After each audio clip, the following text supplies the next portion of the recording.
안녕하세요. 오늘은 트러블 슈팅 편입니다. 트러블 슈팅 문의 중 가장 많은 비율을 차지하는 라이팅 에러 편 시작합니다. 목차입니다. 1번부터 7번까지 원인 빈도순으로 나열했습니다. 먼저 전원입니다. 전원은 칩의 동작이 제일 중요하므로 우선적으로 확인해야 합니다. 정신없이 개발하다 보면 나도 모르게 전원에 인가하지 않고 라이팅 버튼을 누를 때가 있습니다. 대부분의 툴에서는 전원이 확인되지 않는다는 메시지를 내보내줍니다.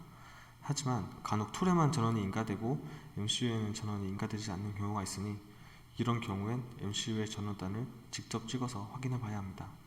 DMM이나 오실로스코프를 이용해서 전원을 확인해 줍니다. 전원에도 이상이 없을 경우에는 통신 라인 및 리셋 라인을 확인해 봐야 합니다. 간혹 툴에 케이블이나 소켓이 노후되어 단락이 발생할 수도 있으니 반드시 확인해 봐야 합니다. 또한 클럭과 데이터 핀을 MCU 단에서 직접 찍어 실제 신호가 도달하는지 또 파형이 정상적인 구형파인지 확인해야 합니다. 회로에 따라 다르겠지만 데이터 클럭 라인에 풀업이나 풀다운, 캐패시터가 연결된 경우가 있습니다. 특히 이 경우에는 통신 파형이 일그러져 정상적으로 인식이 안 되는 경우가 있습니다. 그리고 리셋 라인에 정상적으로 풀업이 걸려 있는지 확인합니다. 리셋핀의 캐패시터는 필수적입니다. 노이즈로 인한 원하지 않은 리셋을 방지해주죠. 캣값이 클수록 노이즈도 더 완화됩니다. 하지만 이 캣값이 크다고 마냥 좋은 게 아닙니다. 툴에서는 프로그래밍 전에 리셋핀을 동작시키고 라이팅 시퀀스로 넘어갑니다. 이때 풀업된 리셋핀에 로우를 걸게 되는데 만약 캣값이 너무 크다면 리셋 전화까지 도달하지 못하는 경우가 있습니다.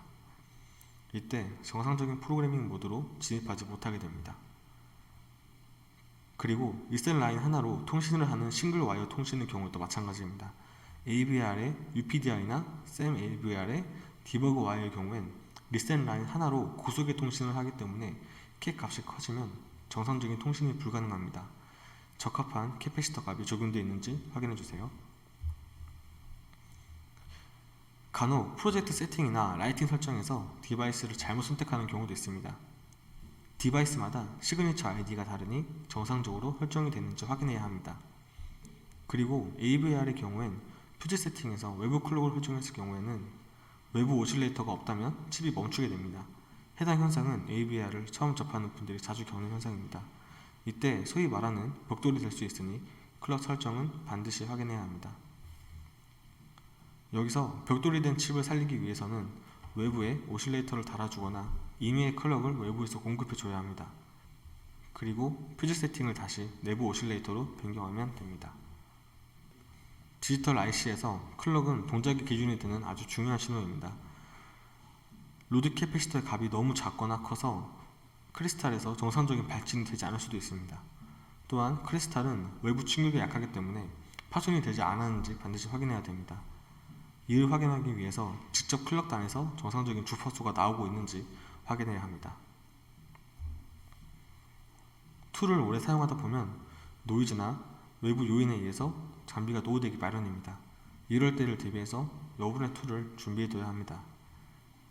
장비가 불량일 수도 있으니 툴을 교체하거나 PC와 연결되는 USB 케이블을 교체해보는 것도 좋은 방법입니다. 위에서 설명드린 6가지 방법으로도 정상적인 라이팅이 안된다면 칩 불량을 의심해봐야 합니다.